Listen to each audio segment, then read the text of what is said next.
Alright, so Sultai food, Sultai oven, Sultai cat, green, black, Oko, whatever you want to call the deck in whatever metrics, you know.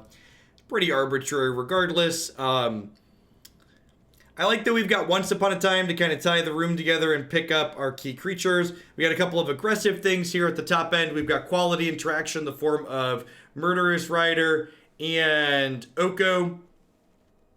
Let's go ahead and dive into some match this one and see how it goes.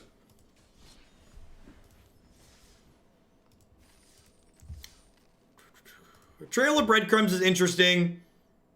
The fact that we're not playing Wicked Wolf, I think, makes it less appealing. I also think the fact that I can't find it off Once Upon a Time makes it less appealing.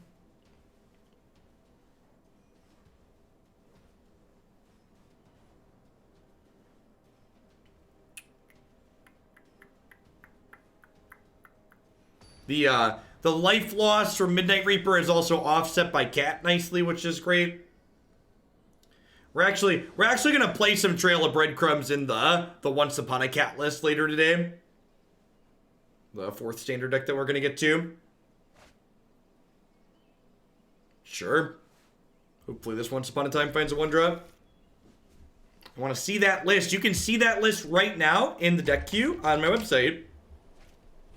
Why do you think just banning Field would be a mistake? Is because you're concerned about what it would look like. Isn't that attempting to predict the future? Have a timeout.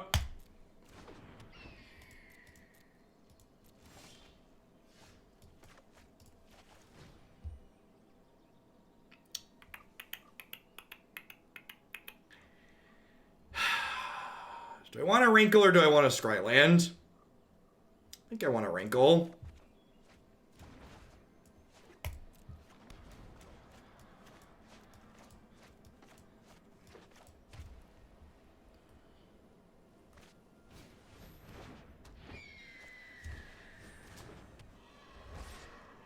Well, there's a pretty kitty. I want 1-drop accelerants removed from the format because 1-drop accelerants with 3-mana planeswalkers takes the advantage that you get from being on the play and extrapolates it to a miserable degree. Magic has an incredible bias towards being on the play versus being on the draw, and cards like Grazer and Goose take that advantage and skew it even further.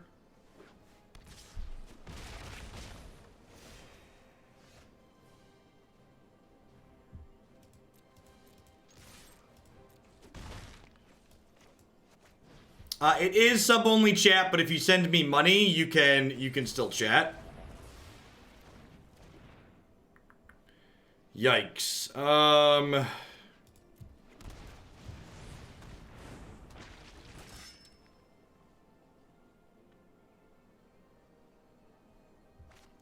Now, 1-mana accelerants are the problem, or 3-mana planeswalker are. You suggesting a Goose ban because you feel like there's a 0% chance to.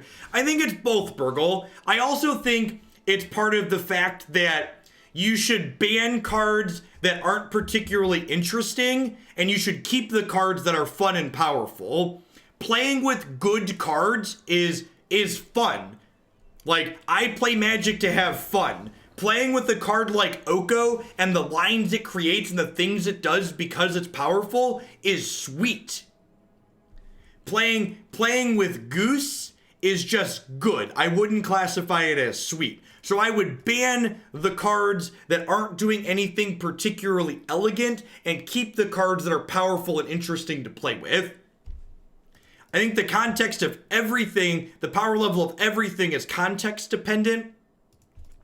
So I think looking at it as the one mana things are only good because of the 3-mana things, well, yeah, that's true. But the 3-mana things are also better because of the 1-mana things.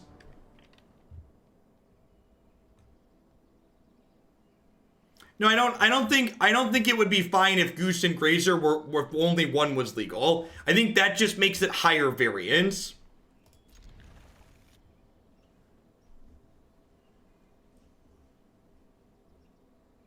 I don't think banning Once Upon a Time solves much of the issue, Burgle. I think it just adds variance to the things. Making the feel bad things happen less frequently is worse than just removing the feel bads from the format.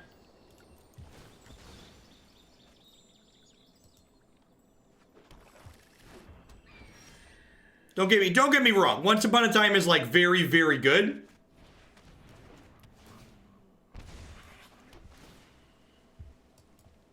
He says as he ships it to the bottom. Am I shipping it to the bottom? I guess I want it to get a land.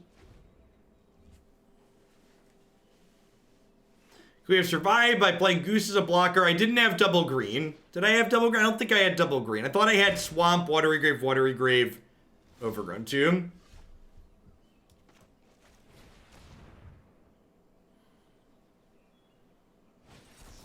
Have you ever gotten your land drop negated, chat? It doesn't feel good.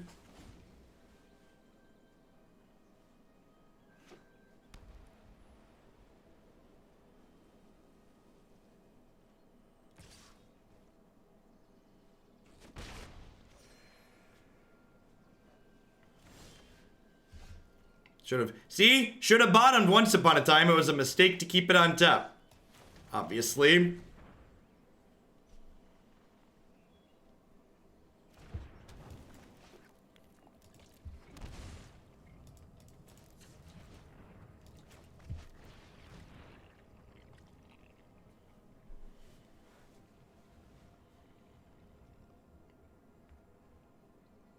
Just again, I've said my piece about what I think with regards to one-mana accelerants plenty of times in the past. I don't think one-mana accelerants are things that should exist in Standard.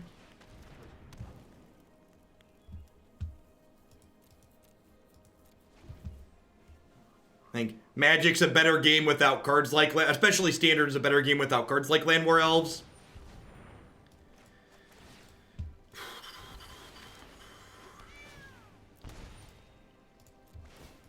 Don't mind me, just sitting here cooking.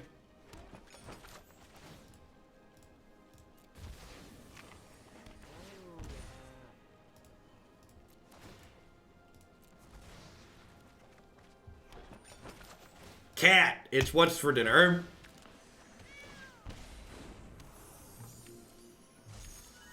Just a couple of game actions to gain some life.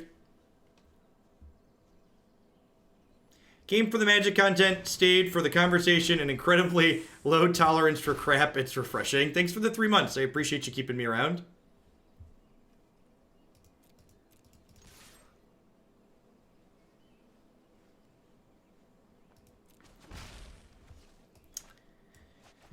I guess we just Oko is like, hey, look, a distraction.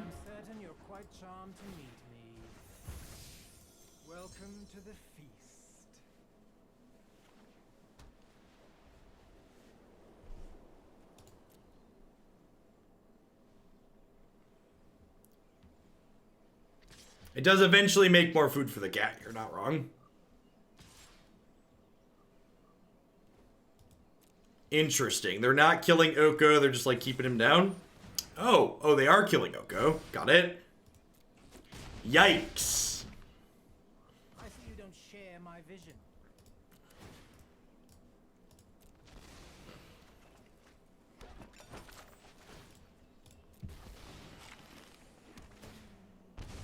Hey, congrats, JW. J-Wall.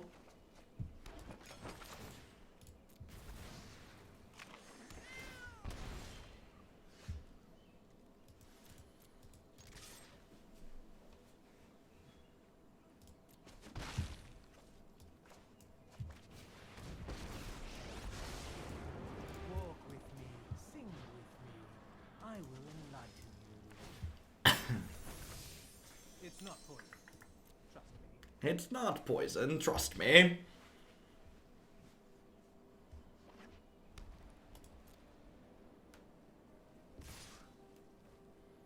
Wow, we're just ignoring Broko, huh? It's a bold strategy, Cotton.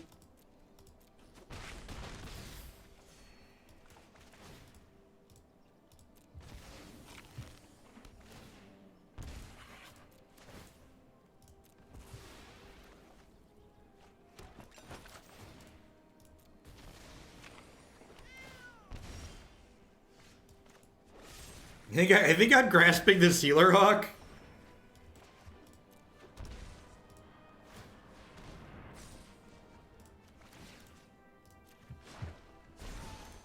Oh dear. Yeah, like it feels like they're losing this race pretty handily.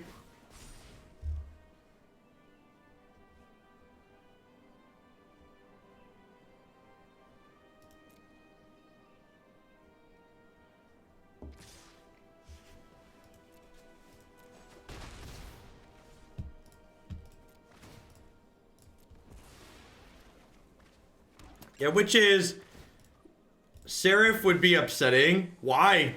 We just Oko it. Why would we be upset if they played a 3/3 elk?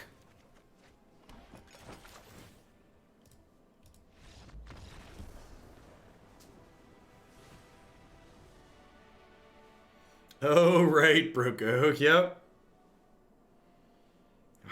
I ain't scared of no elk.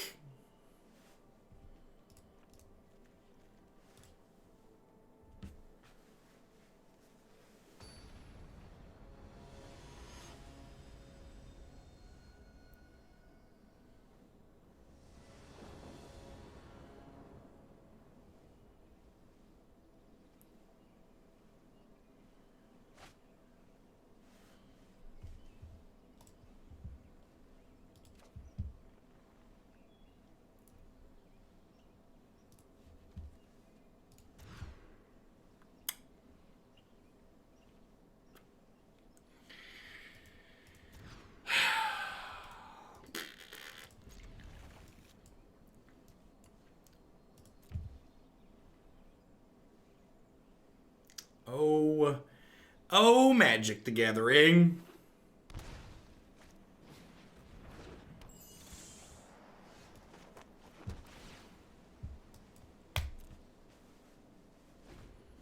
If you just believe, you too can make anything an elk that you want.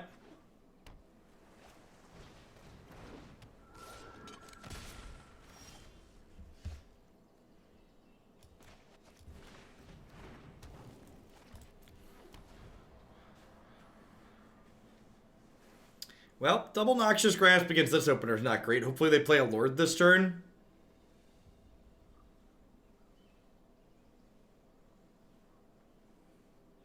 Maybe boarding in all 3 Grasps here was too many. I could see that being the case too. We don't really know what the contents of their deck is. The opponent's deck's not really an established archetype.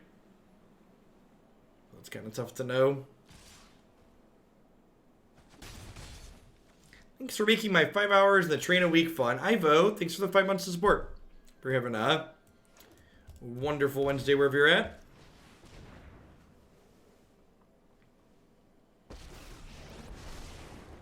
I will invert the world to watch kings. They about to flash something in here? Why'd we shock? If we shocked and then didn't counter Oko, what are we doing? Borrower, that makes sense. One bite, and all your cares are gone. Is Azurius Sky's back? Well, our opponent is certainly playing that as a deck.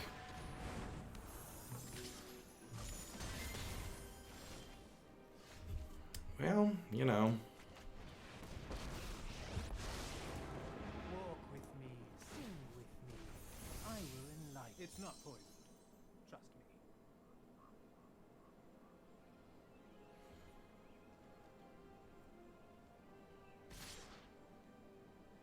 I think we're dead to the Rally Wings, right?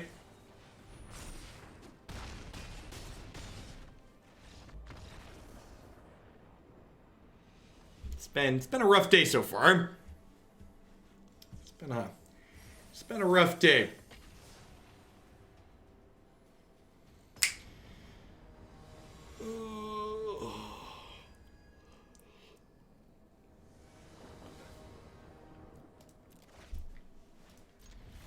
I imagine Safari is just not a card you play anymore.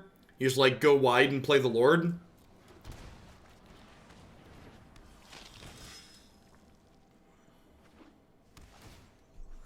I mean, the last opponent's deck had counterspells in it. So I think painting it as they never beat a Wrath is probably an unfair summary.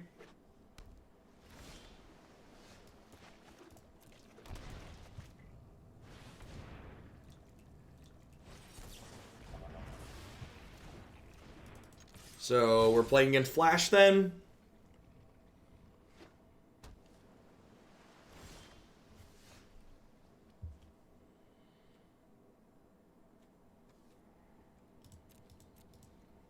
Modern was really bad this morning. We played a pretty terrible 5-color elementals deck.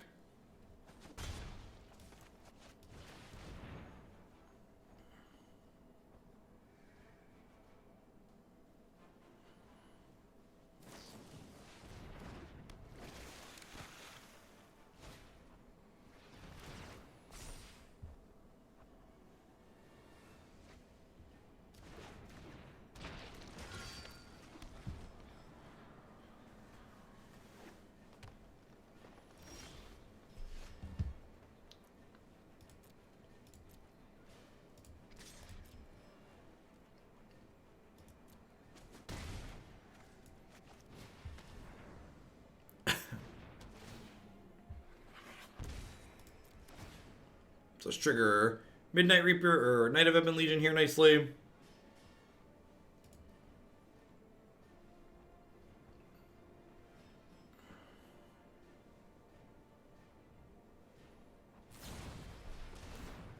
Do you feel like Brazen Borrower could replace Vendilion Click and Blue-Black Fairies? If only there was some sort of website that I maintained where I rigorously kept all of the deck lists up to date in the time that I spend producing content, so people could just look and know how I would update my deck lists when new cards come out. I mean, maybe that's something I should work on at some point. It's a good idea.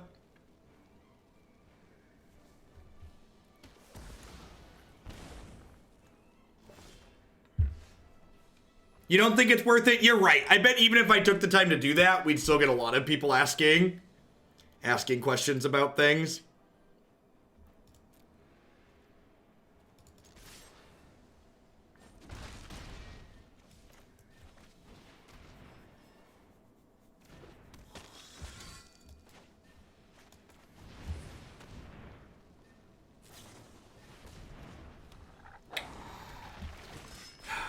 That card's real good.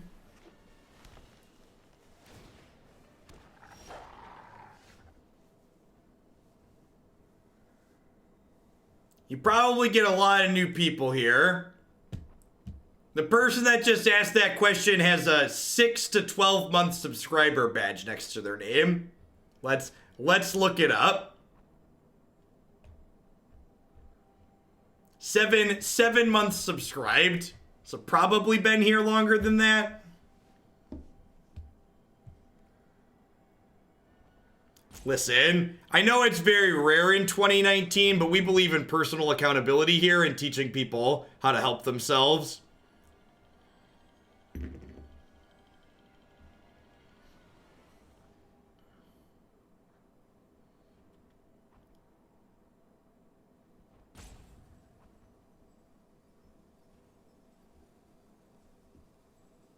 I'm probably not supposed to jam this.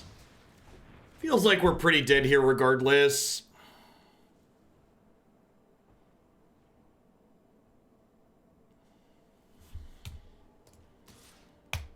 I'm gonna attack with the cat to draw a card.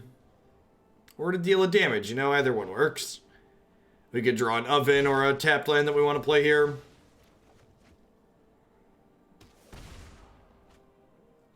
You think we're winning? Not really. Like, they have Brazen Borrower here to pressure my health total, and this Night Pack Ambusher is gonna be able to pump out things every turn.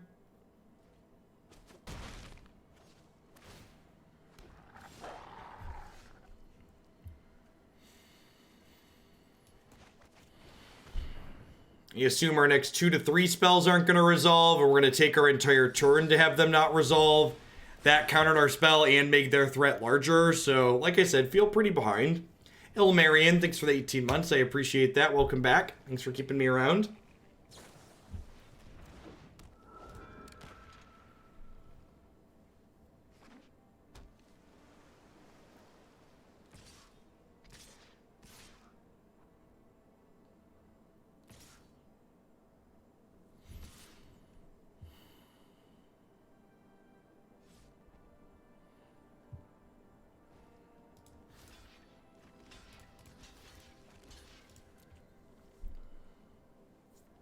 I don't have Ritual of Soot in my main deck.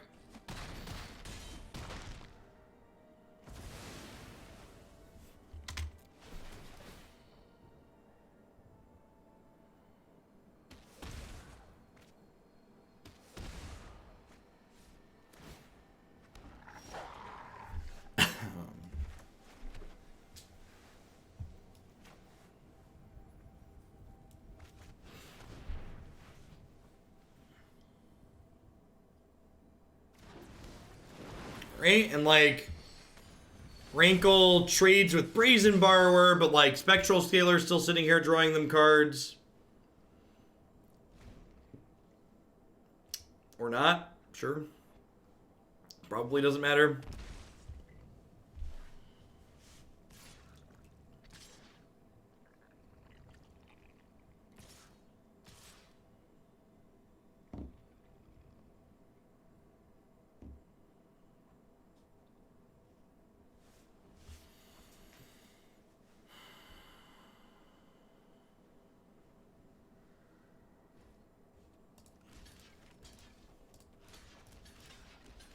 I think I just have to block everything here because I need to be able to cast Murderous Rider next turn without dying.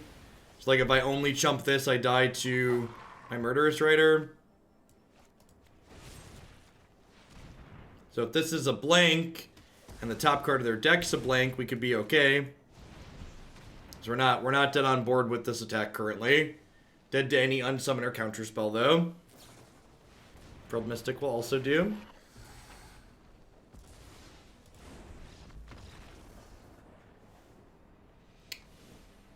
Yikes.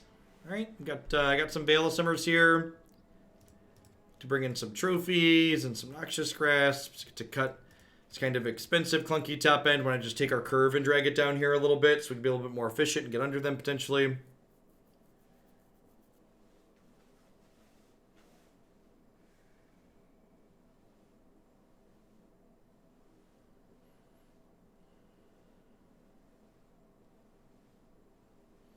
The blue-green flash deck is the worst deck that people play pretty consistently. It's a deck that was very easy to build this season because it didn't really require any cards from the new set.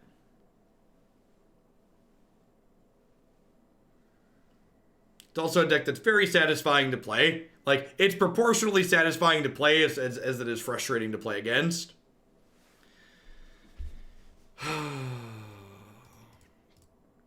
Then I got these once upon a times. Yeah, I wasn't done sideboarding.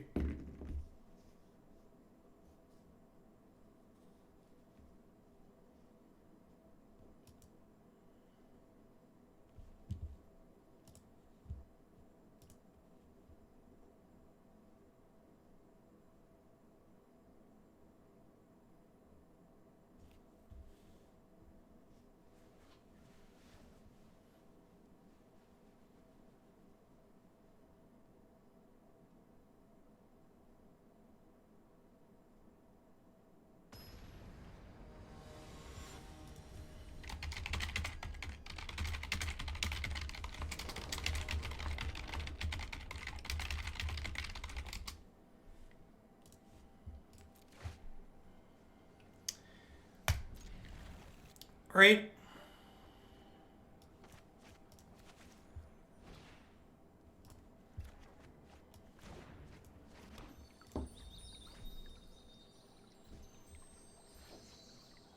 I did see that card. That's pretty funny.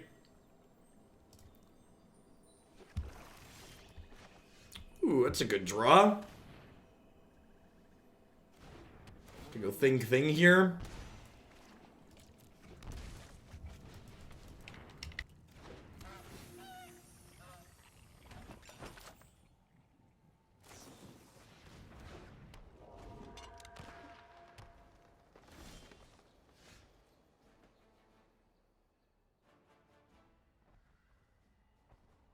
Magic's an incredibly fun and low variance game. Nothing like gambling.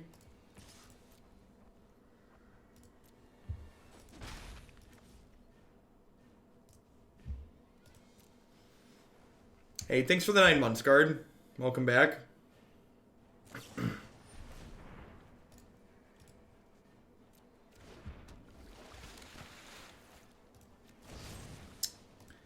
think I just kill this while they're tapped out.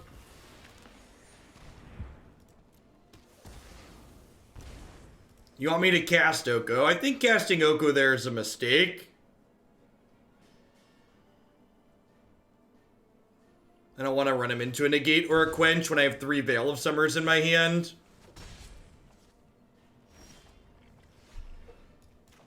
So I'm actually going to wait a turn to cast him. So that way I can make a food. So that way I can play Veil of Summer to protect him.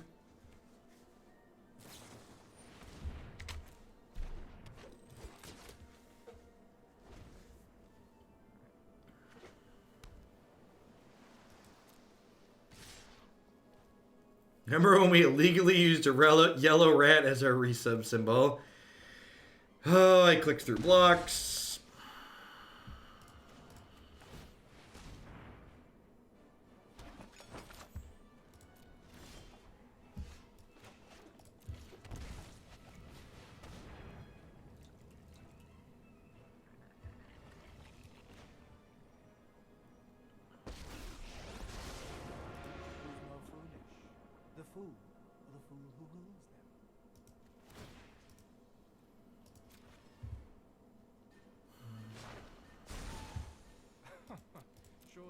See the humor here. They're gonna play like a Night Pack, Ambusher, and bury us. Sure. I think I'm gonna just cycle this.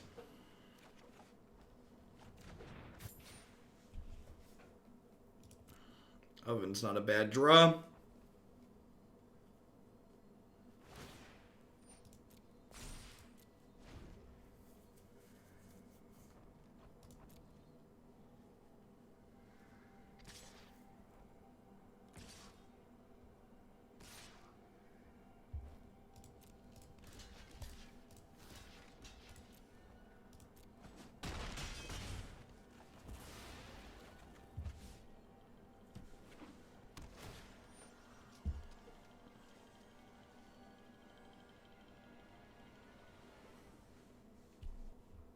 I have no idea, Willie. I don't have a ton of experience in those matchups.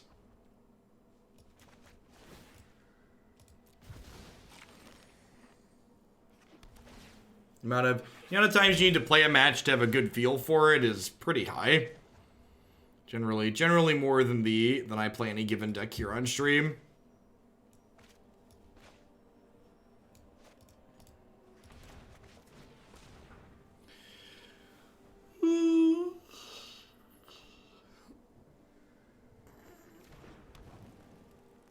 Alright, so let's just make another food. Shock this in, play a lifelinker. And then Familiar plus Witch's Oven fogs this for indefinitely, which is nice.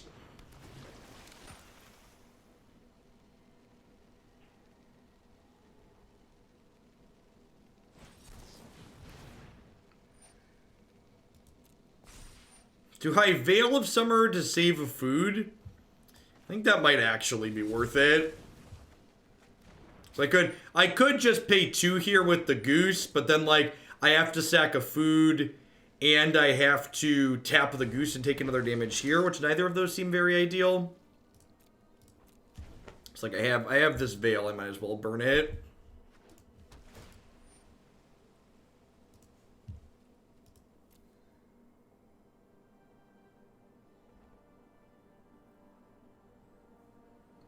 They never play around the 3rd Veil. So stabilize this game nicely.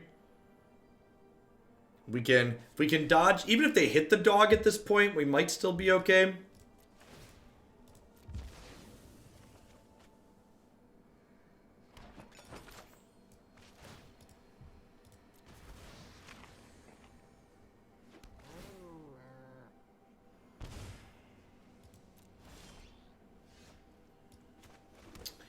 Do I want to take a Sailor? I could take a Sailor. I don't really need to take a Sailor though, right? 'Cause like I have I have this Midnight Reaper to start drawing cards with the Cauldron Familiar.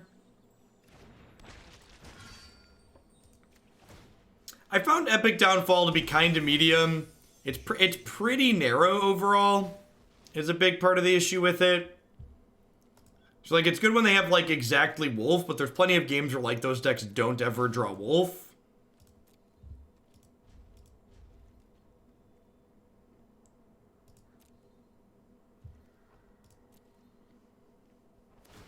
Yeah, Reaper Cat Oven does some good cooking.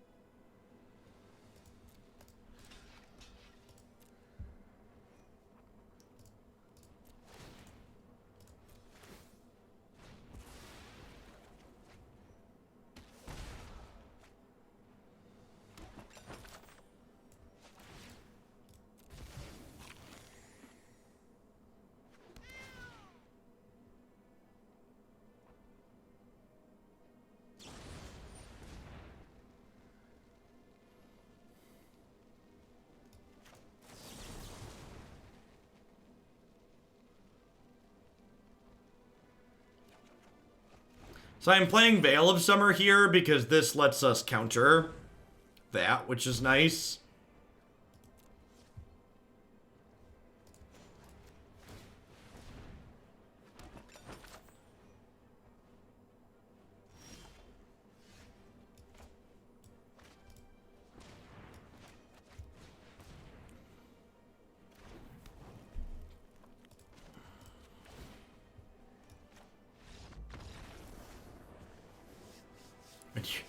When you're just dead to cat plus oven. When you're just dead to cat plus oven. We died to blue-white flyers in the first match. We are heading to game 3 against Flash now.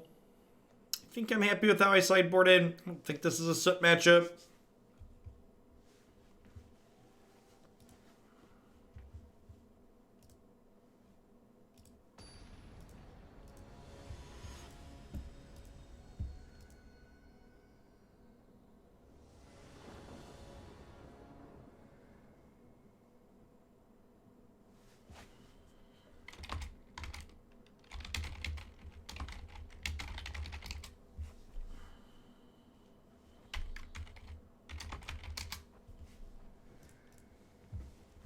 Sure.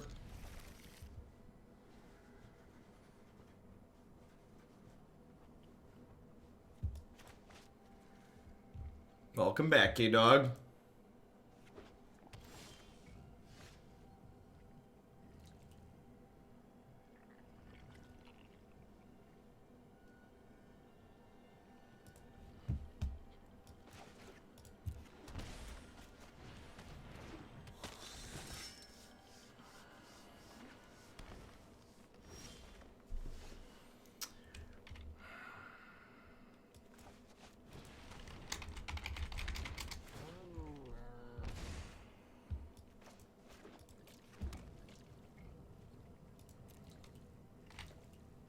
How was Judd? Had a tough run, Holy Flab.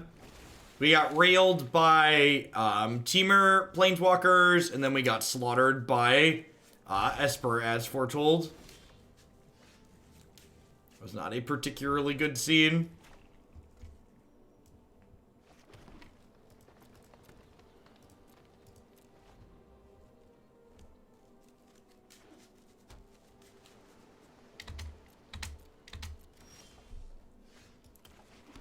A terrible draw.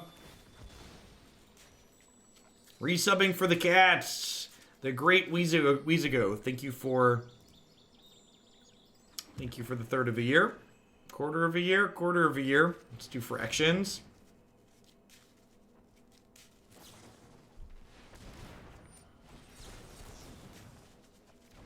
Ooh, we got a cookie box for the kitty.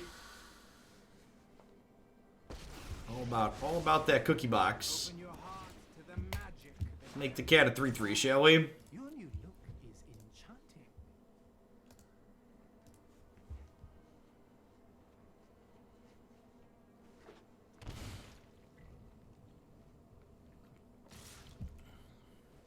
Snap Call. Felt kind of clunky and awkward.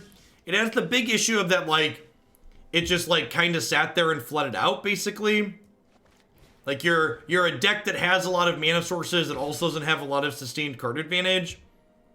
It's like you're just going to draw a lot of lands in a lot of your games.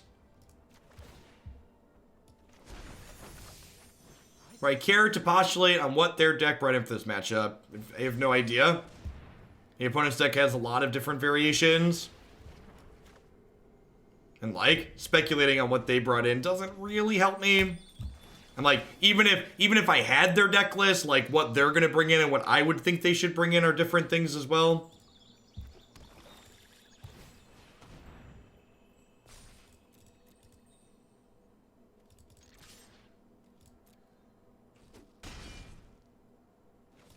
Double Knight here. This one's looking pretty good for us. I think Esper Stacks was cut out about the meta by Golots. I think the Esper Stacks deck was never very good.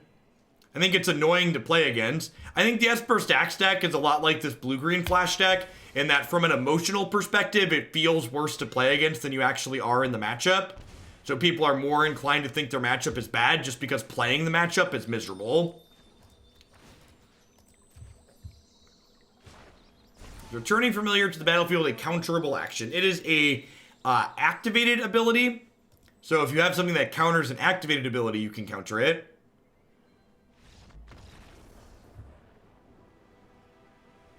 They'd have the Ebon Legion. Knight of the Ebon Legion's a good man. He's gonna pull us through. Any thoughts on last night's Democratic debate? I actually ended up turning off the debate for the first time last night, because I've listened to all those people talk enough that, like, they're just rehashing crap they've already said.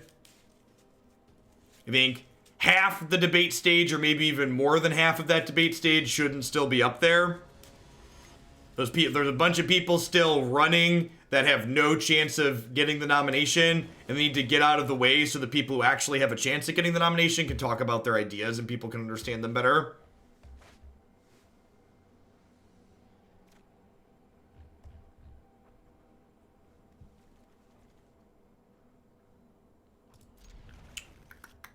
It's a little slow.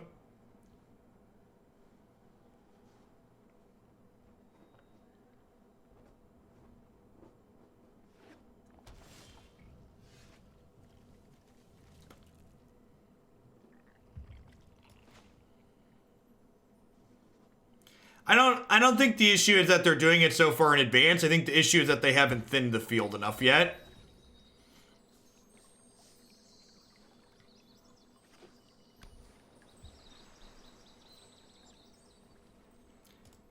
I'm practicing for the Pro Tour. Given that we know there's a ban list coming up, what do you think the most productive thing I can be doing is? Does sitting with your thumb up your butt count as productive? It's like sitting on your hands.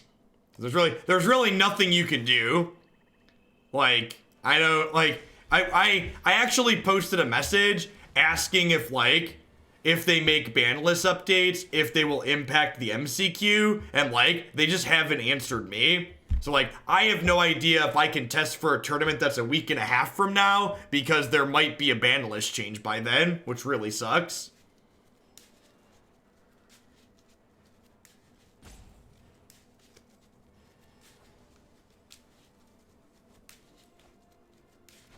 So, occasionally I write guides for decks that I've played. I actually just had a guide get published on Cool Stuff Inc. for the Teamer deck that we've played a bunch of on stream. If I do produce written content, it'll always be on Cool Stuff Inc. You can find it at that link there in chat. The best advice I have for people who are... There's two key pieces of advice I have for people to get better at sideboarding. The first is that you should be practicing sideboarding when you're not playing Magic. So when you're sitting at home before you're playing a game, look at your deck and sit there and think about what you want to cut in some matchups and what you want to put in, and make sure that the things line up well. My second piece of advice is if you're struggling on what to cut in your deck when sideboarding, you should shuffle all 15 cards from your sideboard into your deck and then cut the 15 worst cards. In my experience, there must be something psychological about it, but in my experience, people tend to understand cutting the 15 worst better than they do doing one-to-one exchanges. Thanks for the 2 months, Fide. I think Oko's going to be good regardless of what they do.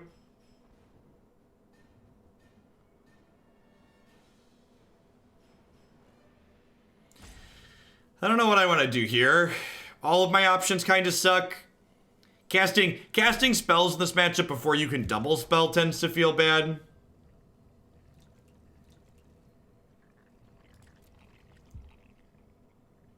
The best advice I have heard about sideboarding is that it's art and not skill. Do you mean it's art and not science? Because skilled people are good at art. Good artists are skilled. So saying it's art and not skill doesn't really make sense.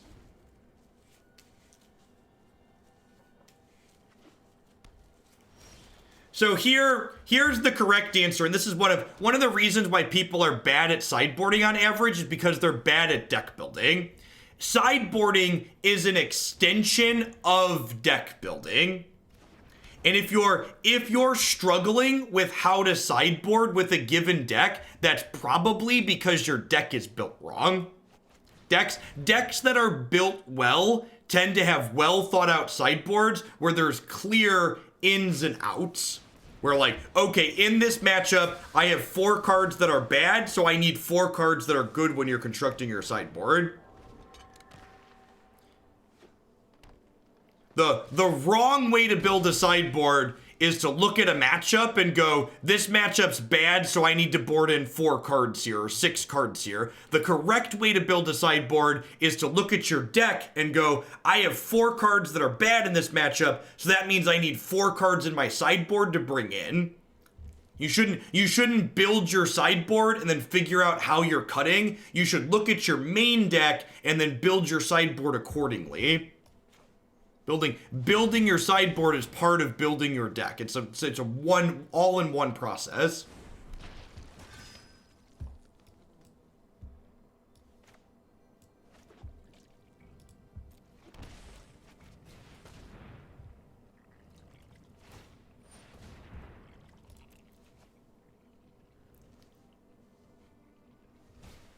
I like a lot of what Yang is doing. I like a lot of what Yang said, except I'm not a huge fan of his VAT tax.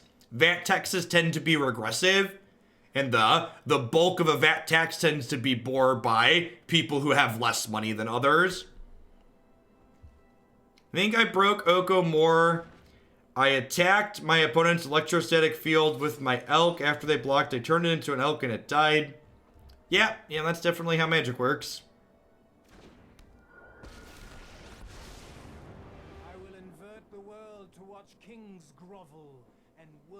In the last match, you took out QB and Rankle, so it's not just about threat density. There's lots of things to be talking about. And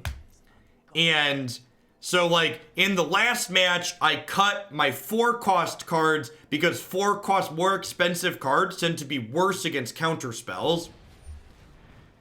In general,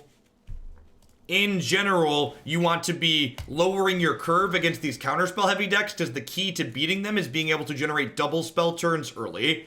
I'm sacrificing my Murderous Rider here to the oven because that counters their Brazen Borrower.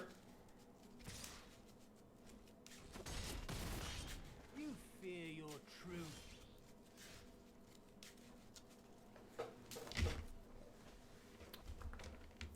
Thanks for the host, Drax. Hope you had a good stream this morning.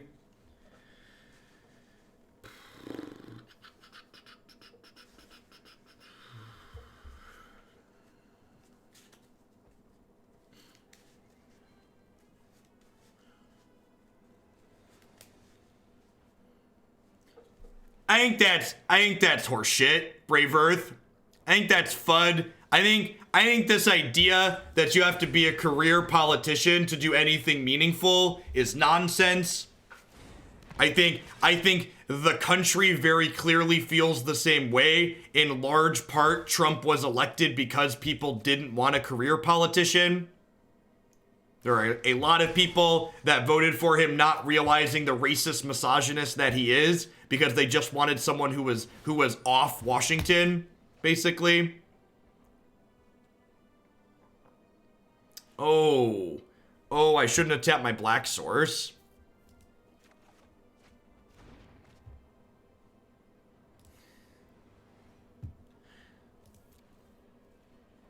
So, I like Yang too, but just like posting a comment, I like Yang, just my opinion, is a lazy opinion. Like, it's not actionable, and generally speaking, I prefer if we shy away from lazy comments in my chat. So, like, I like Yang because talking about automation and UBI and stuff like that is useful, and he's gotten that topic on a wider stage. So, like, giving context is key. Just saying you like something without giving context tends to be kind of combative and not helpful. Do you have a YouTube video where you explain how to play Mythgard? Literally every one of my Mythgard videos, I walk through the basics at the start of it. Cat plus double oven might actually just be the game here. Nice flash deck.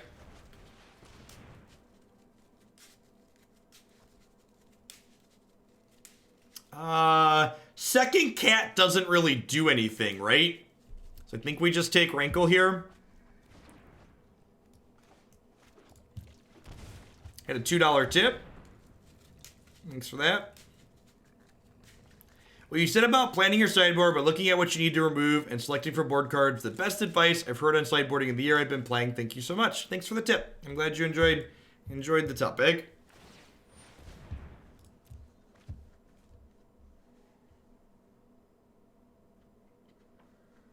I agree, he's got a lot of good ideas. His concept of democracy dollars to like push extra big money out of politics is also good.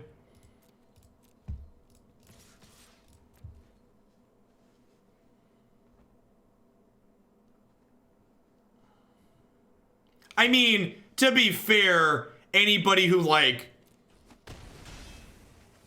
if you look at Trump's history, you could have known he was a racist, right? And, like, the things he said, you could have known he was a misogynist. Like, you didn't need a voting history to know those things. You had to just, like, look around a little bit. Thanks for the 10 months, Little McNugget. And thanks for the 6 months, last streamer. Alright. Depends on how good their last couple of cards are here.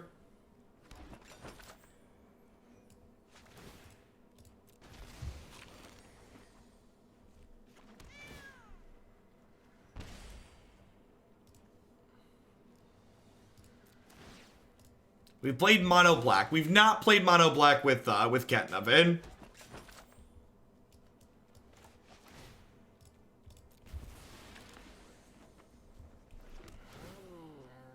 All right, so we're on the slow grind here. That's actually a really good draw, huh? So I think I just pass here, or do I attack in? They have to have.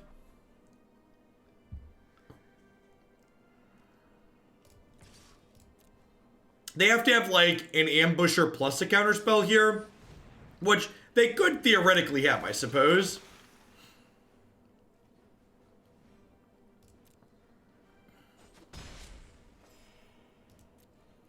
Do you think Best of One should have sideboards? I dislike that there are cards giving you access to extra cards. I mean, I think those cards are I think they should have sideboards for those cards, yes. Like, those cards are, like, being explicitly designed for Best of One. Why not swing with the cat? Because I want the cat to block anything they flash in.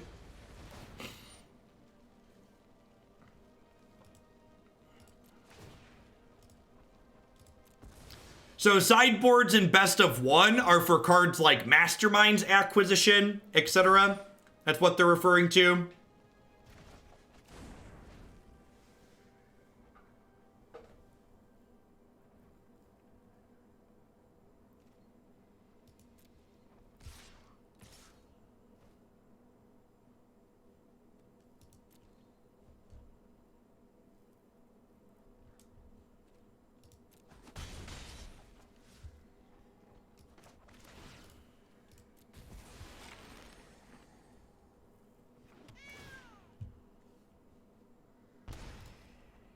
Yeah, I wish the ladder was better so we could play more on the ladder, but unfortunately it's not. These constructed events are just like riddled with blue-green flash. Yeah, this might be wrong. It might be right to save this for borrower or a pack, night pack.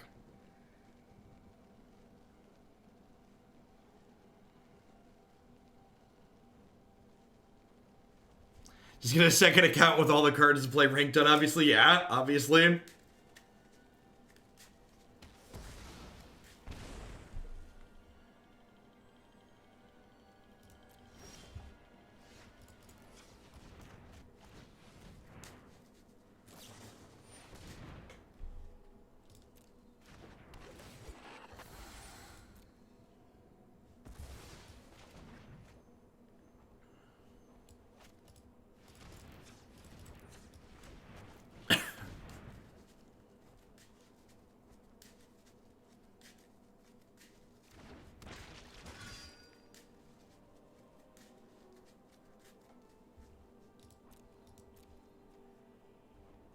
I mean, my position on making people more educated and informed, I think it's usually pretty clear on this channel. I have no idea what cards cost, Chalky. If we're being honest. Blissfully ignorant.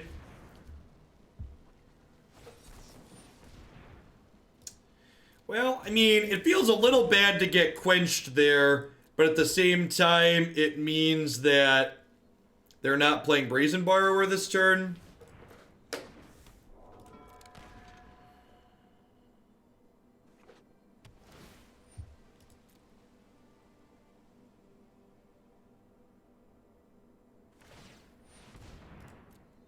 Okay. I think we're losing the race at the moment. I get to drain them for 2 here. And then I'm attacking for 4. Maybe not. If this is a blank, we might be okay.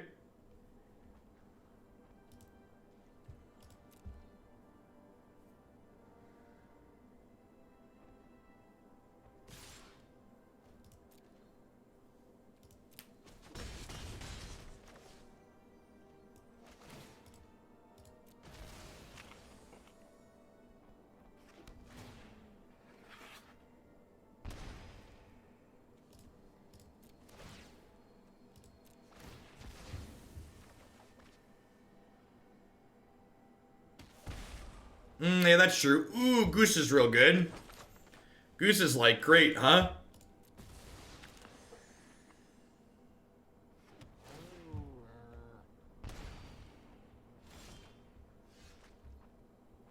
What's up with the ladder? I'm high enough on the ladder is extremely volatile.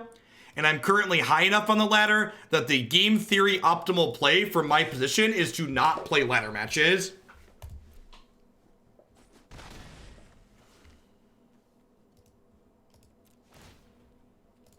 Played your team or Planeswalker deck at the Standard Showdown last night, and I fell in love with it. Turn 2. They are very dirty. Ooh, that's a good draw too. Sweet. All right, start here.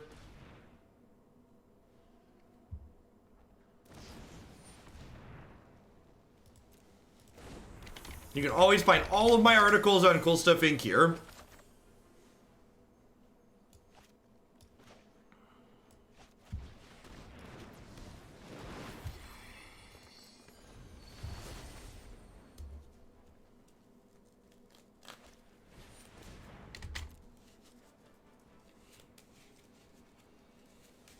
Couple extra cards from the cat plus Midnight Reaper interaction here, pulling us through nicely.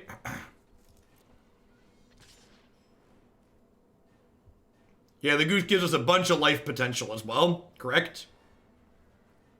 So this trades when we draw another card. You see, not worth it, you mean in terms of constructed ranking or getting adequate test? Yes. The ladder's not good testing. Playing random matches of Magic with random people is never good testing. I think I'm paying 2 to eat 1 food here. Just to buffer my life total a little bit. Do you tap differently to hold up the castle? Nope. Castle requires double black to activate.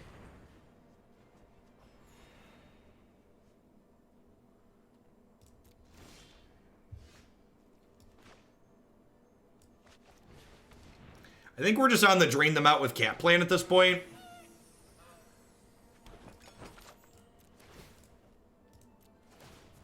Hey, New England Savage. Thanks for continuing your sub, Gifty. Having an excellent day wherever you are. I could not make a food with my summoning sick goose. Nope. Not, in fact, not a legal play.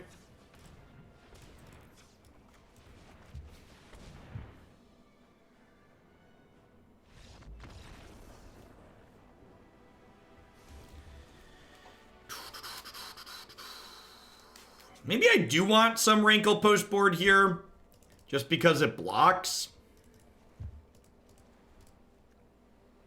Questing Beast. I definitely want to, like, drag my curve down some. I don't want all of them. This would still be 5 cards I need to cut. I appreciate you, Blue-Green Flash opponent. I appreciate you. Opponent's just like, nope, off it.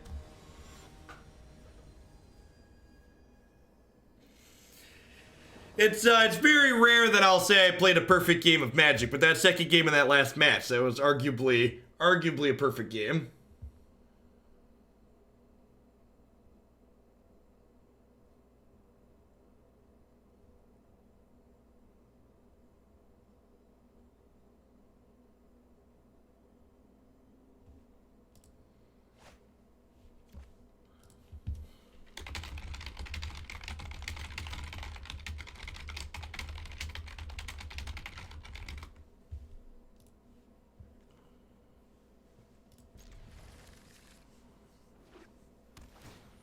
The new Veil of Summer was coming in. I just wanted to move on. Fair.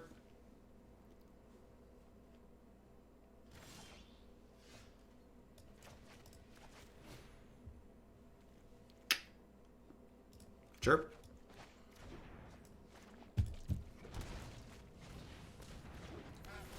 I was drinking with a matched PhD student about game theory. They're working on a dissertation proving that game theory is easier to show, still accurate when you assume that rather than data sets having quantifiable limits, you just say that there's an infinite number of, I'm not sure I follow. I'm not all here today.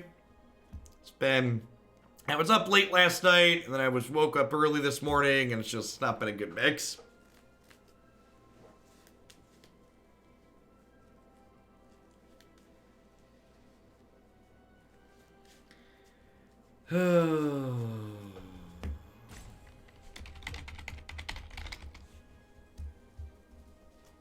Do I play Witch's Oven? Do I cast a 3-drop? Or do I just make a food? I think I want to just make a food. I am glad the goose now honks. I am, in fact, glad the goose honks.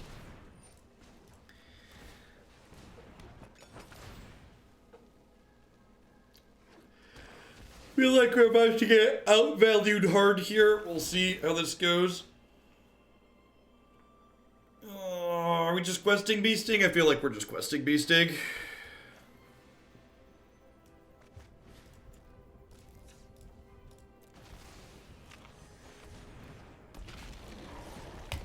Yeah, me too, Belly.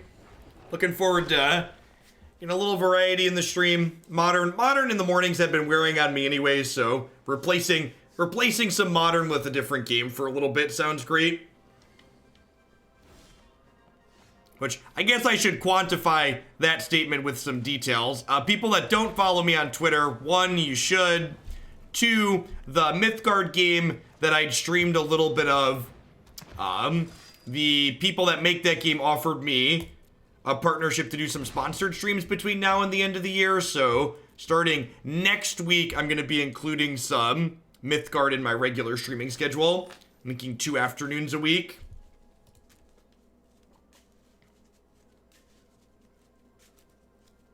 Is my plan.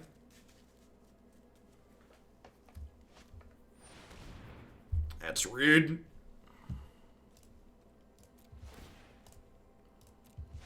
How's the learning curve for Magic? If you're familiar with Magic, picking up most games is pretty easy.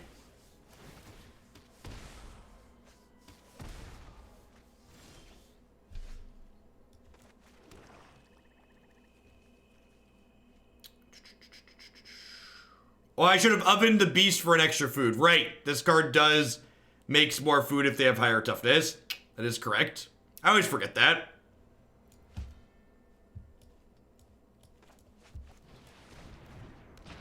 Thank you for pointing that out.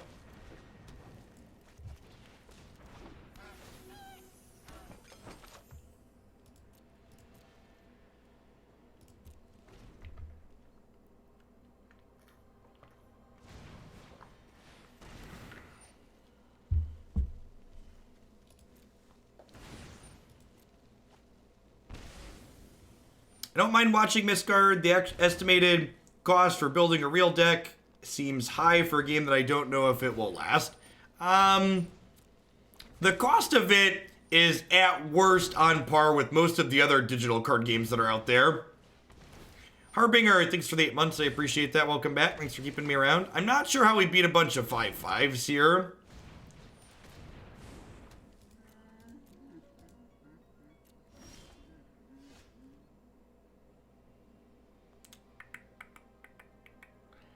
Not sure how we beat a bunch of 5/5s here.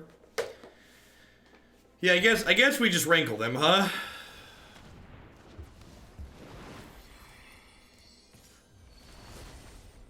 Drawing cat would be good. You're not wrong. I think I was gonna have us both draw here.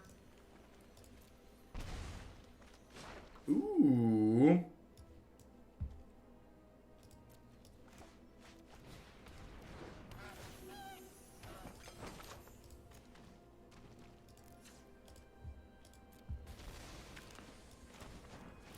All right. We have a plan. Never didn't have it.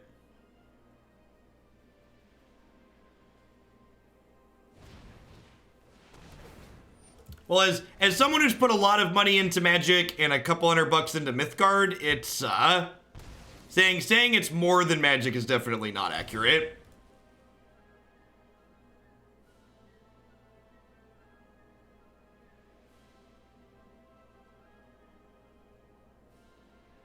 Yeah, they're dead. They're dead on our turn.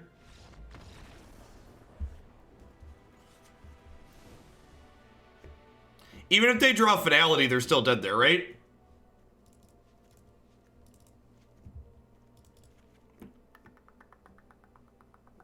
I feel like Knight's probably pretty bad here. If I'm trimming Knight, how do we feel about Ritual of Soot? Kills a lot of their stuff. I think that seems fine. I'm gonna trim 1/1s. I like this to fly over the top, I think. Do I want Veil of Summer? They definitely have Murderous Rider. Is that probably it, though?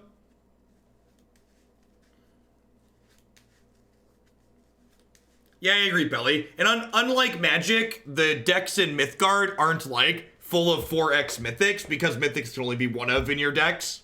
So, like, your decks in... The difference between taking one of the expensive cards out of a Mythgard deck and taking, like, a 4-of out of a Magic deck is like night and day.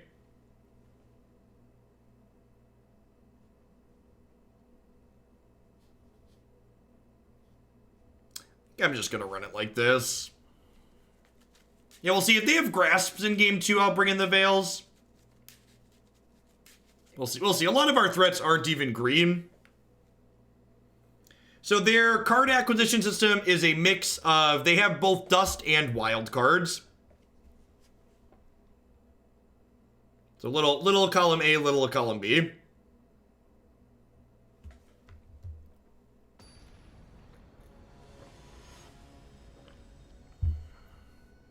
Yeah, if we see extra black removal out of them, we might bring in Veil.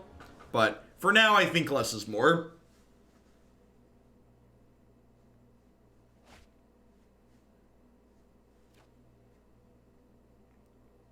Sure. Hopefully this is a 1-drop.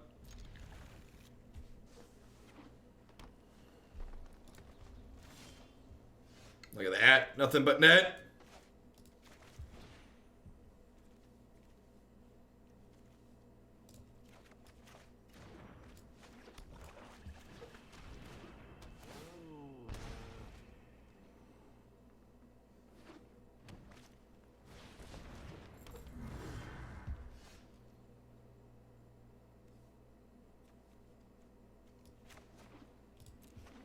The vault is a temporary solution, they said during the closed beta.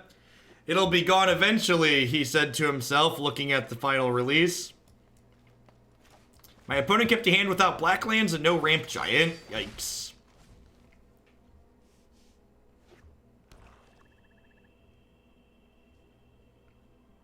I think gems for the extra rares is better than dust. Kinda. To a degree, like, a dust system means that I don't have 250 extra rare wild cards that I can never use. So, like, I literally, as a whale, I literally have a bunch of stuff in Arena that I'm never going to be able to use. Whereas, like, on Mythgard, I'm also a whale there. I spend money on the games that I play. And in their game, I'm able to dust extra wild cards that I don't need because they use a wild card and a dust system, which is pretty sweet. So, like, I have a bunch of common and uncommon wild cards I was never going to use, and I turned all of those into an extra mythic. So, like...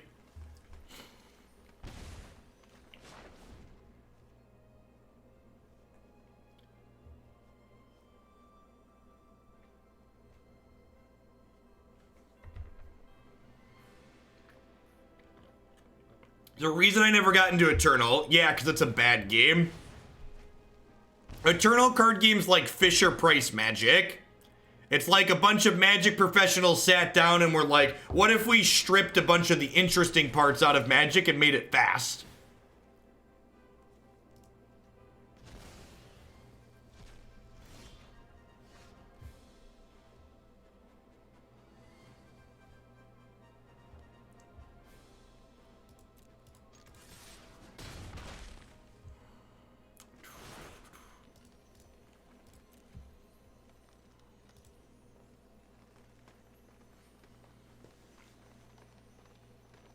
That's a somewhat accurate description. I enjoy it because I play on my phone. Yeah, and like, so, Mythgard has been the mobile game that I've been playing of choice. I like, Mythgard does a good job of being familiar, feeling familiar as someone who's played a lot of card games, but it's also like, it's a very unique game. Like, it's easy to learn, but it's not just a Magic clone.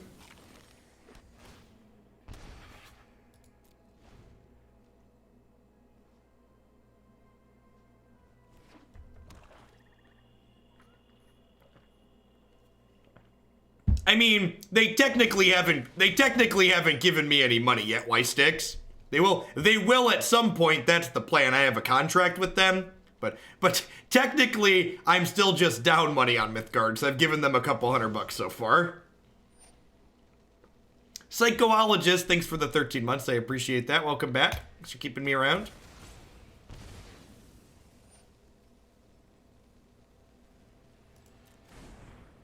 Wait, did they double target the same thing? Oh, because they're at 3? Awkward. Wow, they're exiling my cat. Punished. Hey, thanks for the 7 months, Beast of Burden.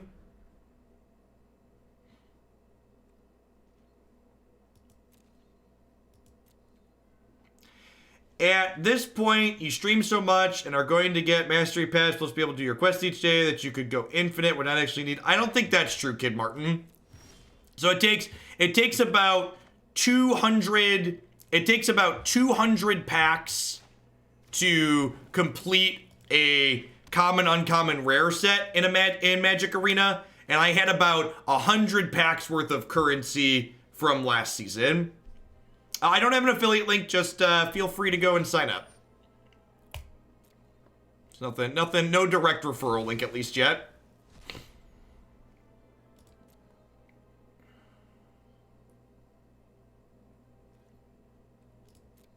Yeah, and I used the oven early because of scrabbling clause here.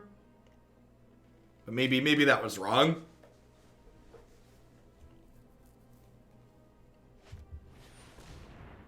Yep.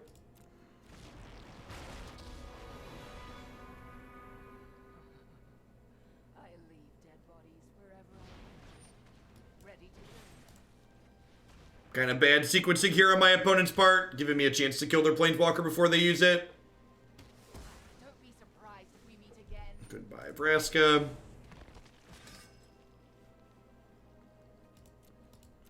Hey, box of shoes. Thanks for 11 months. I appreciate that. Welcome back.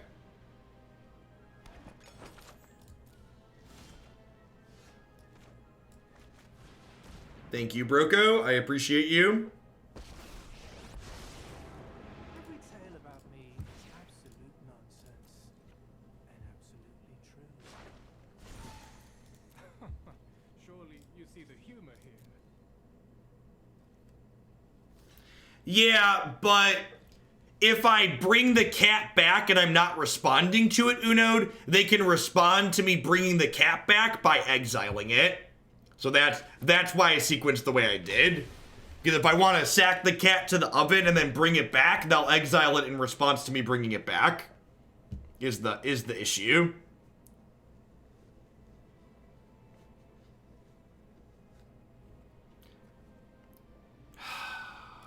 Reading the card explains the card. So there is a mode where I choose the card, but there's also a mode where they pick.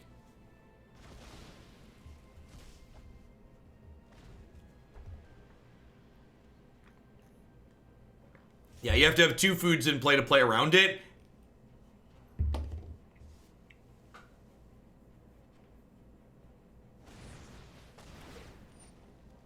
Gross.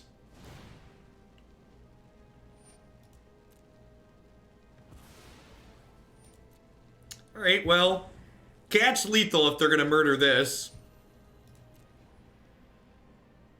I think I might have had 2, but like that also gives up food as a value. Like I lose an extra food that way.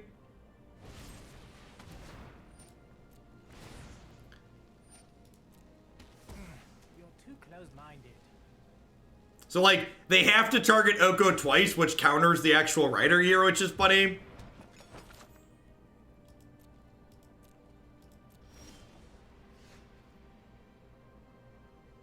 How do you build a mana base in Mythgard? I mean, you don't really build mana bases, right? Because like all of your cards are resources. I'm sure there's ways that you can quantify it mathematically, but I've mostly just been building like 2-color decks that are like have at least 15 cards of a given color. So definitely the magic stuff doesn't directly translate there.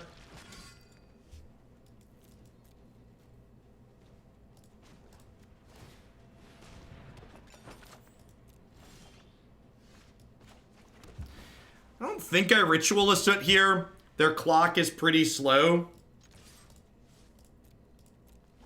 And I have plenty of food. So I'll wait till they draw like a Love Struck Beast or something to commit to it. Oko's also lethal at the moment, because we can Ritual of Soot and then play Oko and attack for 3.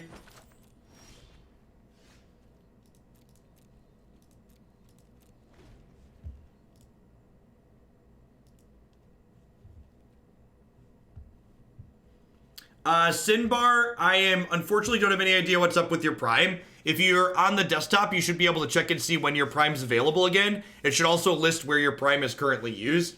Yeah, glad you figured it out. Thanks for the support. Welcome back. Billy Zane Jr., thanks for the 12 months of support. I appreciate that. Welcome. Let's get you a sword to go with that shield. If you're someone that picked up Mythgard, by the way, and didn't get one of their Halloween treat codes, I've got a bunch of those. So feel free to DM me and I'll send you one. On Twitch or Discord. Well, you know, don't mind the goose just sitting here. Why did they have to target Oko twice before? Because they were at 3. So if they didn't target Oko twice, they would have died to losing 4. Yeah, we're like kind of gaining a life each turn, right? Because like they're attacking for 2, but I'm making a food to gain 3.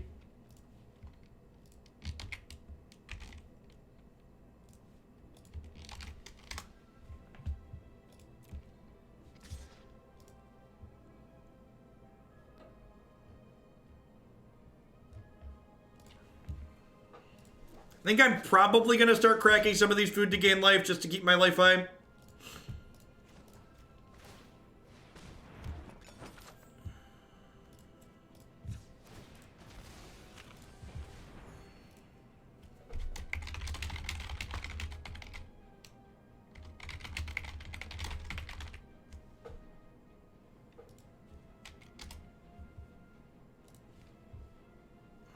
I'm going to crack one extra here too.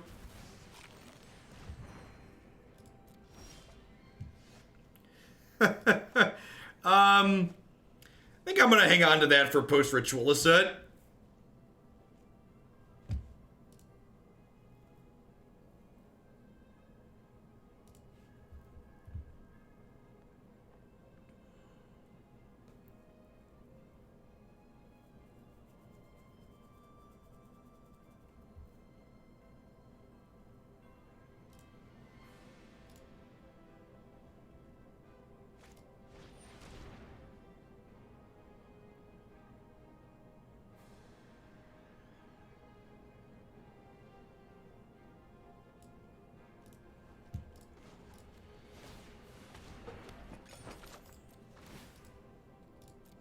Yeah. Cook the goose. Cook it. Cook it.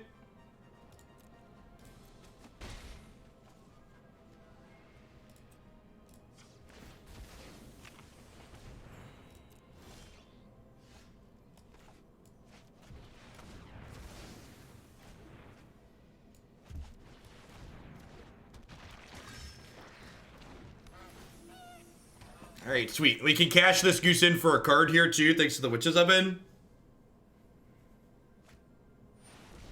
The final countdown.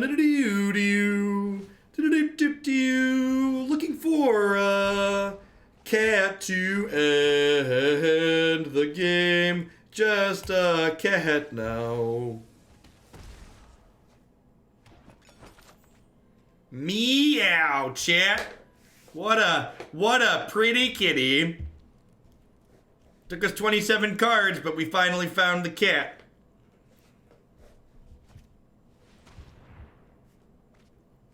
Man, look at all this value they're generating. The final cat train.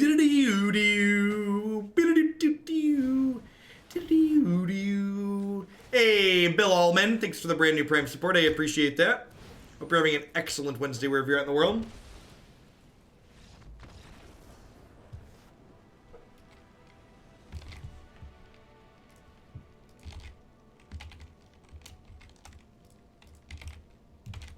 Alright, that puts us to 3-1. We beat Flash twice, and then that. Sounds good.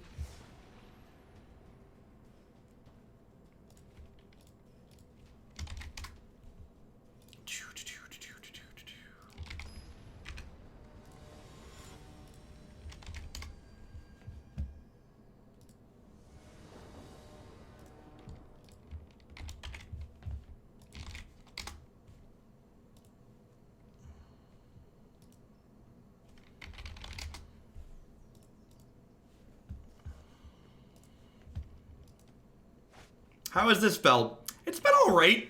I was cautious about no Fight Wolf to start, but it's been pretty reasonable. Cat plus Oven plus Midnight Reaper has been quite excellent. Makes me think I should probably try some Midnight Reapers in my... Probably try some Midnight Reapers in our red-black build if we can fit them in somehow.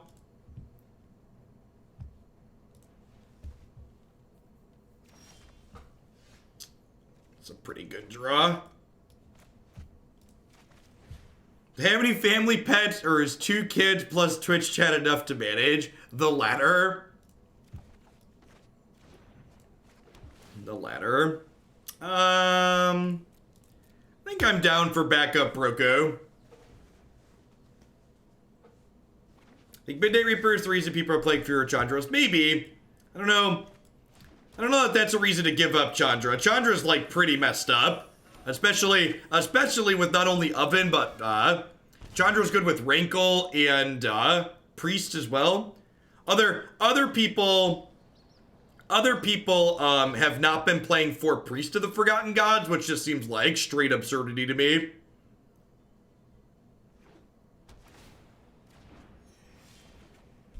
I think cutting Rankle's a pretty big mistake.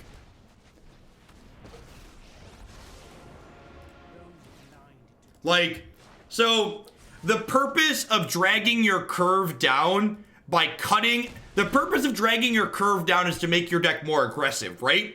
But you're trading a card that's super aggressive for a card that's not really aggressive at all. So I feel like that's counterproductive. There's 2 Trail of Breadcrumbs in the Jund deck we're playing today. Those could possibly be better as Midnight Reapers.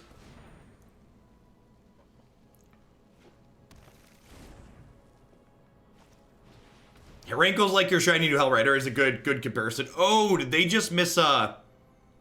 That's exciting.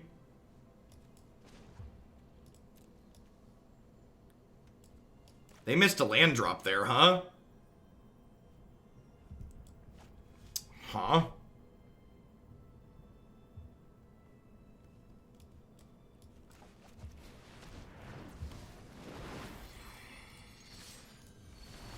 I think I just make a food here. I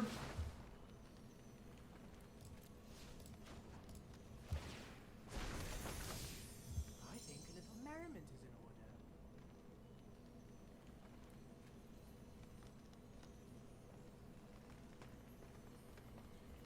Yeah, but Rankle gives you one more turn to draw it to attack with it, Bala Tank. And it's much better off the top. Like to an absurd degree, is it better off the top?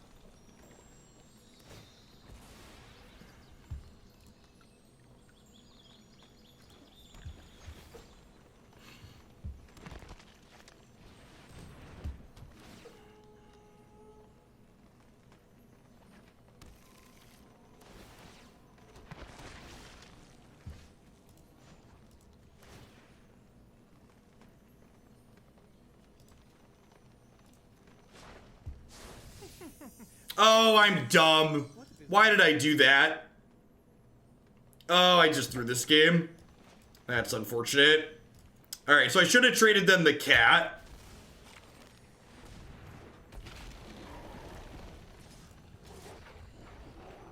I should have traded them. If I trade them the cat, they can't block this.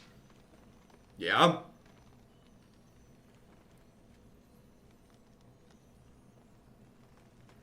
Yeah, if I trade them the cat, I put them to 1, and then if they clean the board, I kill them with the cat trigger off a Gilded Goose next turn. I was like, oh, I want to take the Golos, so that, well, that's a good draw. I was like, oh, I want to take the Golos, so that way I can attack through, and then... You're supposed to give them the Goose, and then sack the cat to Rankle. That doesn't kill them this turn, though. I still don't have a food in play with that line. Yeah, not giving them the cat looks genius now, right? So we drew the oven. We're just playing 4D chess over here, okay? So it's all gonna be great.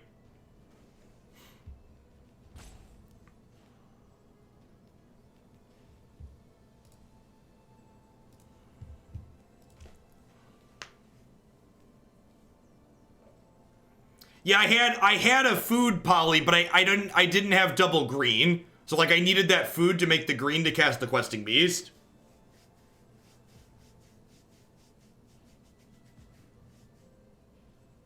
Well, I could tap the Goose. I could activate the Goose. Heidi, thank you for the 8 months. I appreciate that. Welcome back. Have a good one, Fox.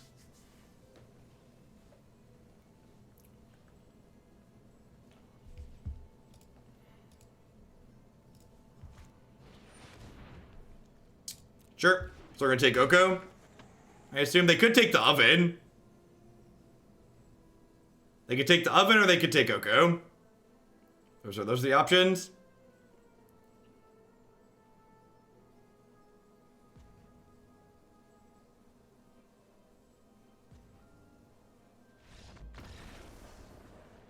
Man, these Field of the Dead decks are really oppressive, chat. Definitely need to ban that card. That's not one that's okay. Gotta get rid of it.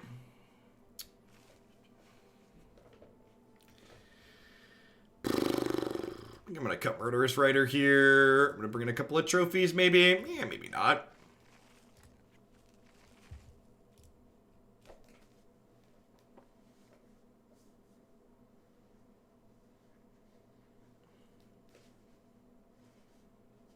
I'd like to just echo for one more time. I greatly prefer playing against Field of the Dead to playing against Esper. I'm writing a research paper from economics class on why MTG is a terrible hobby to have. As a professional whale, can you give any pointers? Magic's actually a great hobby to have, especially digital magic is cheaper than a lot of other hobbies. When people complain about Magic being super expensive compared to other hobbies, I wonder like what hobbies they're comparing them to. Because like lots of hobbies go far more expensive than Magic. Like, you ever have friends that do like extreme sports or like even golf, like expensive tools, like competitive Magic is dirt cheap and casual Magic is even cheaper than that in comparison. Especially when you consider how much time you can get out of Magic.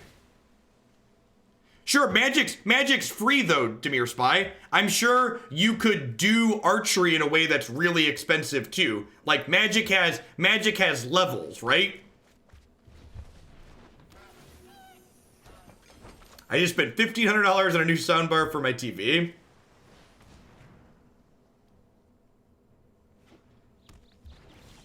Yep. All right.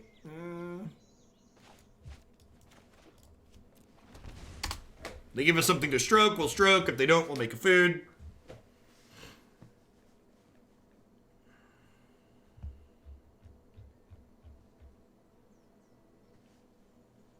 As someone who skipped the last few sets of standard, I don't understand the big deal about the field decks. They're attackable and you actually get to play the game. I agree, Izzy. I completely agree.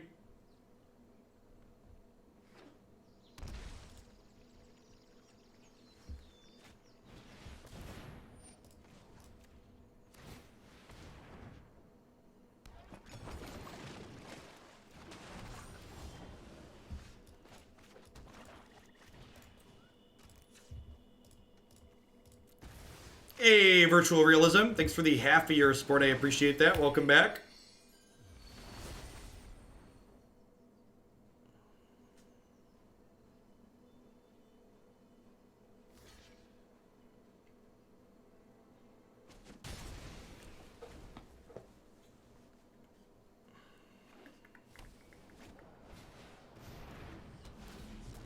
Rude.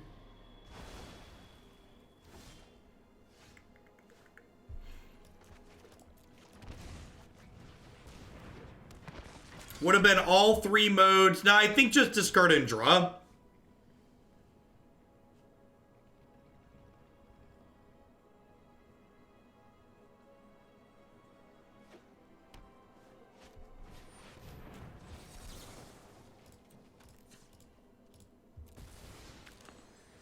How did Aristocrats do this morning? We didn't play Aristocrats this morning. Dwarf Lord, thanks for the 13 months. I appreciate that. Magic is an incredibly low variance game where the better player always wins. No variance here.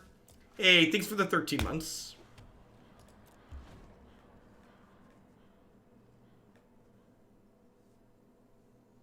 I know people that spend a lot less than $345 on Magic and enjoy the game.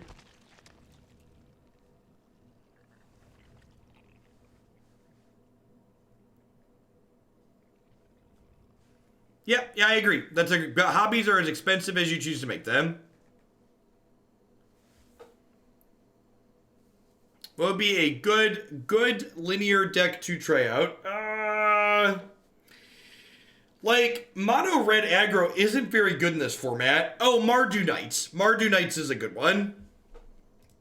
Mardu Knights would be my pick for linear deck. What is your quest? I seek the face.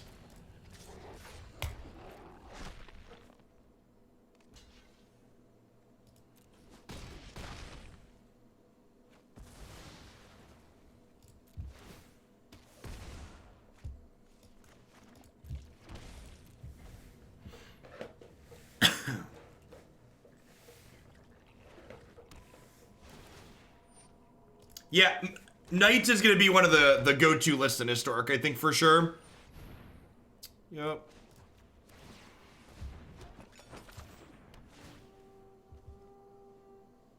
This is where they time white picking up Deputy, right? Oh, Golos. Oh, Golos. Of course, Sarah. Yeah, I agree, Izzy. I hope if they do ban things, they ban Goose and Grazer. I would like if they took all of that out with the rest of the trash.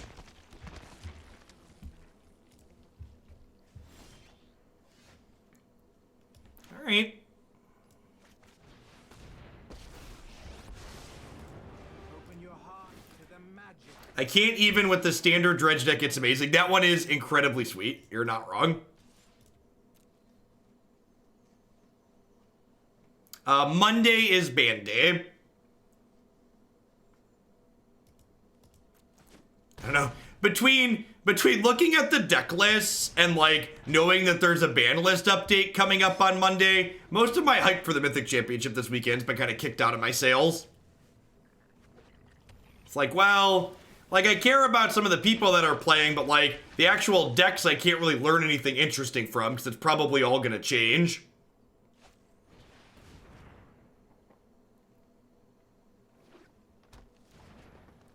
The Exile card does still come back if Deputy gets elked.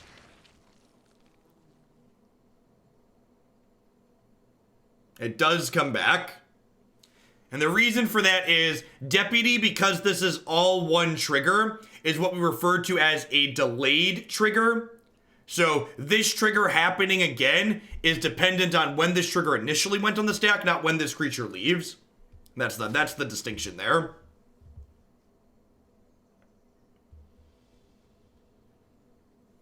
Yeah, and actually, something to try out in Modern is Oko plus Spell Queller works the way you want it to because Spell Queller is templated differently. So like, Spell Queller plus Oko plus 3 mana Teferi, lots of ways to make Spell Queller not give you your stuff back. I think I might throw these away for 2 cards here. Like, Oko's still dying, but I kind of just want to draw 2.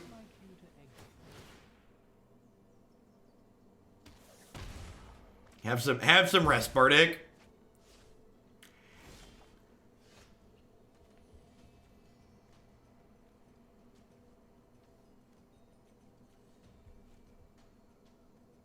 Magic is a game with an incredible amount of strategy and depth to it that also has an incredible number of non-games. Also has an incredible number of non-games.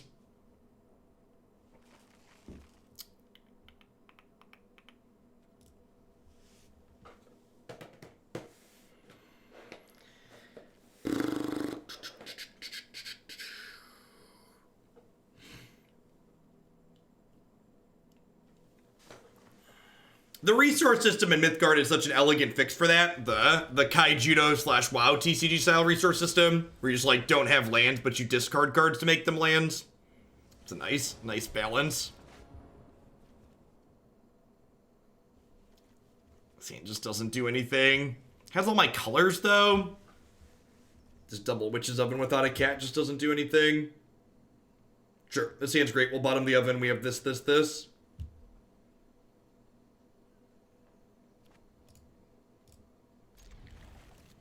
Put Oko in the oven. Cook him good.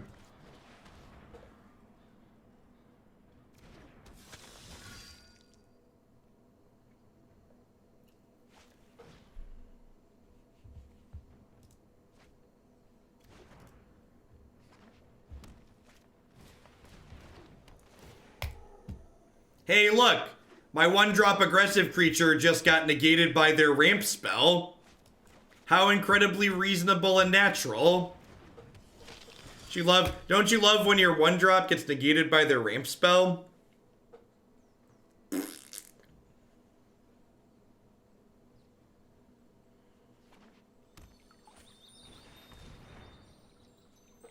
Turn 2, 4 lands in play. Perfectly natural. Do not look at the man behind the curtain.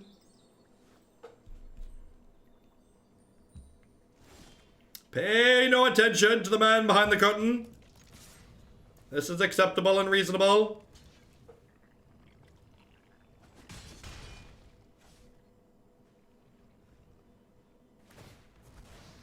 Poor Troll. Yeah, Troll is just not impressive in a world full of Tefris and Okos.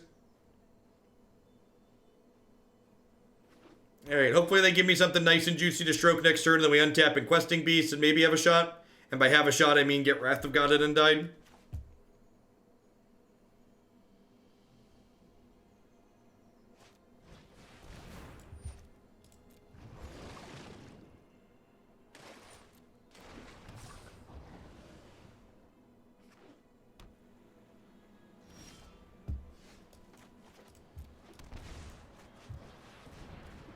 So, like, if they have the sweeper, I feel really bad, but, like, if I don't play this in attack, I also don't have any pressure, and I lose the long game. So I can't just, like, sit here and play for a long game. I have to just, like, hope they don't have it, and now we get, like, time wiped, or that.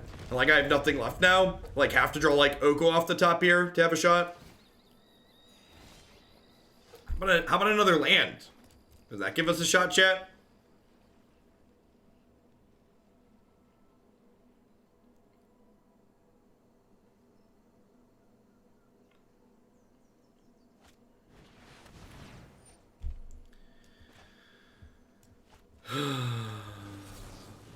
Lands are Oko adjacent, right?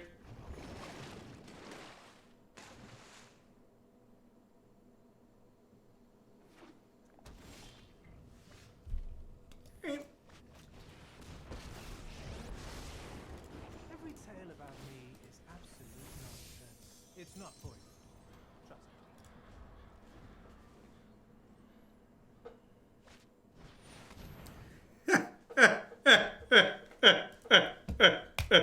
Woof.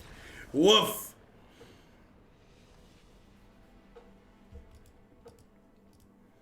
Alright, so finished 3-2. Been better, been worse. Ooh, gems. Made a little bit of a profit. Yep. I don't know how I feel about this one. I felt like this deck towed kind of an awkward line of these aggro decks without traditional reach in them feel a little bit clunky. Like, this mix of, like, what's the best way to describe it? This grinding out card advantage, it feels like it's, like, not super where I want to be in this format, especially against Golos, because, like, you can't out-grind Golos. Knight of the Ebon Legion is also a card that feels a little bit medium in the face of, like, a bunch of 2/2s, but it's good in other places. Yeah, I don't know. I feel like I have a hard time, like, really developing the board with this deck because the threats are so expensive while also holding up things like Disdainful Stroke without having more acceleration. Like, I felt like, especially in that last match, I was wishing I was just, like, a more aggressively slanted deck, and this was, like, veering into, like, a little bit too mid-rangey to be too successful there against most of their draws. Another thing someone else pointed out is that, like, we have a lot of lands in this deck, which means, like, again, like, we did flood in those games, but our deck also has a lot of mana sources in it, right? Could Reclamation help that? No. Playing Wilderness Reclamation so you can hold up Disdainful Stroke seems real mediocre. This deck's playing a collection of powerful cards, but as far as, like, where it lines up against other things that people are playing, I feel like the mix of powerful cards is kind of disjointed. Like, it's kind of trying to be aggressive with, like, Cauldron Familiar Witches of him, but it's also, like, trying to be a little bit bigger and interactive with, like, these cards. I'm not sure that it's, like, that's a good mix to be in this current format. I feel like this current format rewards you for, like, pushing in an extreme direction, basically. Like, pick one thing and do it well. Don't pick a bunch of things and do them kind of middling. All right, what do we got next? We got a client restart in a second, but before we do that, we are going to take a peek at, this is a Teamer Rail Adventures deck with Lucky Clover that copies to trigger Rail and fun stuff like that. So this will be the deck that we're going to be jamming when we get back.